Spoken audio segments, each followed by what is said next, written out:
Donc Suzanne, du lac, on passe à la mer pour pêcher le maquereau. Un poisson qui a quand même perdu un petit peu de sa superbe, à tort moi je trouve. Un bon maquereau grillé au retour de pêche, c'est pas mal ça. C'est plutôt bon. Heureusement, les chefs sont là pour aller rechercher des produits qui sont un peu boudés. Et c'est vrai que ça nous permet de redonner un petit peu un coup de boost sur ce poisson, donc à tort, qui a été boudé. Mais pourquoi donc? Il a été longtemps considéré comme un poisson de marin, plutôt. C'est ça. Hein. Et donc, il a été boudé, mais ce qu'on sait peu, c'est qu'il est très cher, et il est très peu cher. Ça vaut à peu près 5 € le kilo. Donc, c'est vraiment dommage de s'en priver, surtout qu'il n'a rien à envier à d'autres poissons gras de la même famille. C'est vrai, il est plein de bonnes choses. Il n'est pas bourré d'oméga 3 ou de choses comme ça. Si, on va en parler. Je vais vous le dire après, vous sautez les étapes, Catherine. Enfin, Catherine, calmez-vous. Alors, vous n'en avez pas besoin d'oméga 3, hein. Ça va, il y a la pêche. Hein. Bon, alors, ce poisson, donc boudé, mais remis au goût du jour grâce à nos chefs extraordinaires et à leur talent. Et puis, c'est la pleine saison, là, je crois. Hein. C'est la pleine saison. En fait, le maquereau va dans les profondeurs des océans pendant l'hiver, mais il remonte au printemps, au mois de mars, pour profiter de toutes les petites, le petit plancton, toute la bonne nourriture qui réapparaît. Donc, qui dit remonter beaucoup plus de poissons, donc le prix aussi est compétitif à ce moment-là. Alors, le maquereau, il faut quand même savoir bien le choisir. Hein. Comment on fait pour ça? Alors, donc, attention, prenons en ordre. Donc, en général, le maquereau peut faire jusqu'à 50 cm, mais disons qu'on va prendre des spécimens un peu plus petits. Ouais. Alors, quand il fait, on les choisit de préférence à peu près tous de la même taille quand on va les cuisiner pour avoir une cuisson homogène. Alors, on veut avoir un maquereau avec un ventre bien bombé, l'œil brillant et un corps assez rigide. Absolument, il ne faut pas qu'il soit tout mou. Hein. Oui, il ne faut pas qu'il soit bien ferme. Sauf que quand il est sur un banc de glace présenté par le poissonnier, on adore les poissonniers, mais attention parce que justement, on peut penser qu'il est bien rigide, mais c'est justement parce qu'il est sur la glace. Bien frais, c'est ça. Donc, mais alors on fait comment du coup? On se repère à l'œil vif, à sa couleur, à son bon petit bidou.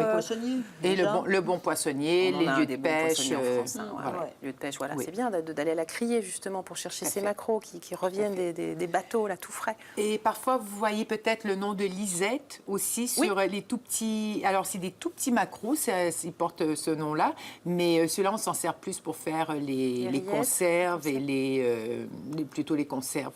Et donc, mais on est toujours dans la même famille. Alors, en parlant de famille, il y a deux grandes familles. Il y a le maquereau. Alors, il y a deux espèces. Il y a le maquereau commun, qui est le plus apprécié des gastronomes, qui est plutôt dans l'Atlantique, plutôt Amérique du Nord, mais vu que les bateaux de pêche vont jusque là-bas, c'est plutôt sur l'Atlantique. Et après, il y a le maquereau espagnol qu'on retrouve dans beaucoup d'autres mers, notamment même dans le Pacifique. Alors, leur différence, il n'y a presque pas de différence, quelques taches. Non, au goût, c'est le commun est mieux, mais il y a très peu de différence de goût. Il faut vraiment... il faut être vraiment un super bon connaisseur pour faire la différence. Clio, vous ne mangez pas de fromage, vous mangez du poisson? Ah oui, j'adore le maquereau. Effectivement, parce que c'est pas très cher, donc ça permet de manger du bon poisson. Est-ce qu'il y a des arêtes dans le maquereau? Non, il y a une arête, quoi. Elles sont douées.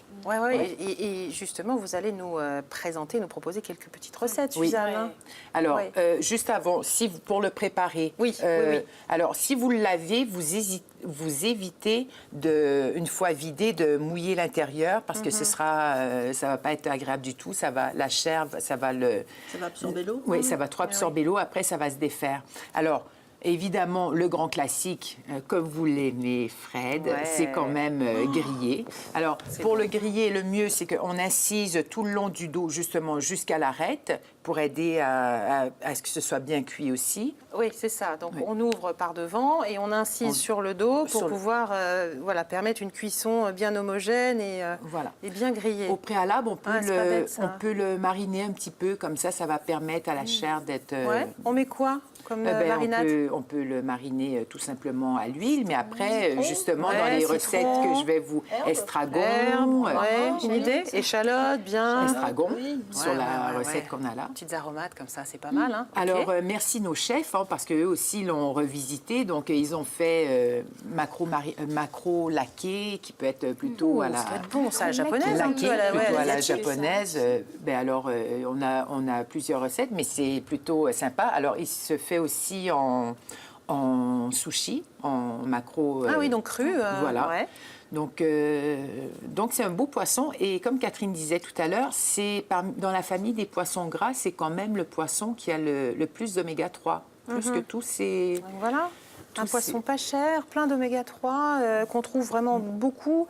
Donc, ce serait vraiment dommage de s'en priver. Mais vous pouvez continuer, oui. Par contre, il y a une petite... il y a un petit souci? Pas un petit souci, mais disons qu'avec les poissons gras, il faut faire attention, on ne s'en gave pas. On en mange une fois par semaine parce que malheureusement, les mers les océans sont quand même pollués. Et donc, les poissons gras absorbent beaucoup tous les polluants. Les métaux lourds. Les métaux lourds, donc... donc faire attention quand même. Il faut faire on attention. n'en abuse pas, mais en tout cas, on peut en trouver en ce moment sur tous nos étals. Et vive le maquereau, hein.